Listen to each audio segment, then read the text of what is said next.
مسلم کی روایت ہے کہ آپ صلی اللہ علیہ وسلم نے دیکھا دو آدمی کو، اما عائشہ اس کی راویہ ہیں، آپ نے دو آدمی کو دیکھا جھگڑا کر رہے ہیں، تو آپ صلی اللہ علیہ وسلم نے ان پہ لعنت کی، فلعنہما۔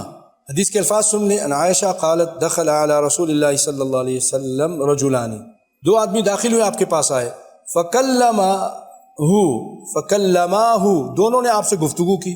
غور سے سنیے گا، خود میں نے یہ حدیث پہلی مرتبہ صحیح معنوں میں سمجھی، کسی چیز کے بارے میں، لا ادری ما ہو، کیا چیز، فاغضباہ، ان دونوں نے کوئی آ کے بات کی اور کسی چیز کے بارے میں کچھ بات کی، انہوں نے آپ کو غصہ دلا دیا، کس کو؟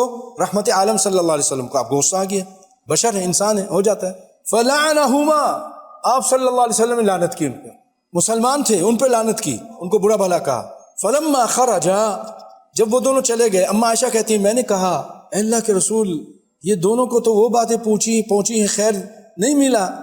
قال وما ذاک، آپ فرماتے کیا ہوا؟ آپ نے فرمایا، اما عائشہ کہتی قلت لعنتہما وسببتہما، آپ نے ان کو لعنت کر دی، یعنی مطلب یہ تھا کہ اللہ کے رسول یہ تو دونوں آپ نے لعنت کر دی، گالی دی، یہ تو تباہ ہو گئے۔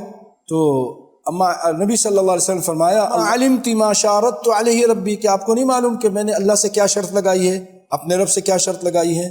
قلت، میں نے اللہ سے کہا اللہم انما انا بشر، اے اللہ میں بشر ہوں، فای المسلمین لعنتہ، اگر کہ میں کسی مسلمان پر اگر میں لعنت کروں، او سببتہ، یا میں اس کو گالی دوں، برا بھلا کہوں، فاجعلہ لہ زکاۃ واجرا، اے اللہ اس کے لیے پاکی کا سبب بنا دے اور اجر کا سبب بنا دے۔ سمجھے؟ پہلی مرتبہ سنی ہوگی یا سنی، واللہ عالم، میرے لیے تو پہلی مرتبہ تھی۔